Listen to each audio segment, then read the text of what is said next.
Ngayon mga idol, papunta po ako doon sa taniman ko. Ito may dala akong 1 kilong abono sa pananim at saka mga straw. Ilalagay kong gapangan ng mga pananim ko doon. Pababa po tayo dito sa baba.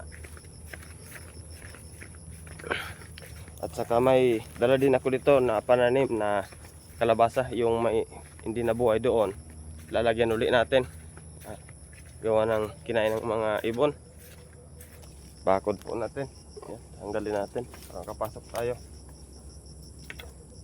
Lalagyan ko ng bakod para ayan.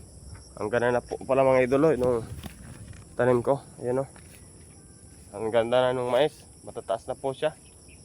At ito nga yung sabi ng papa ko. Nasira yung ano ko. Yung bahay kubo. Gawa ng sobra po ng lakas ng hangin dito nung isang araw at ulan. Sira siya. Ito ayusin ko po ito pag konti yung gagawin ko pag hindi sobrang busy po mga idolo.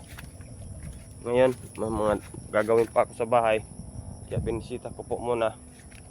At yun na nga, siyempre maglalagay ako ng gapangan doon po taniman ko.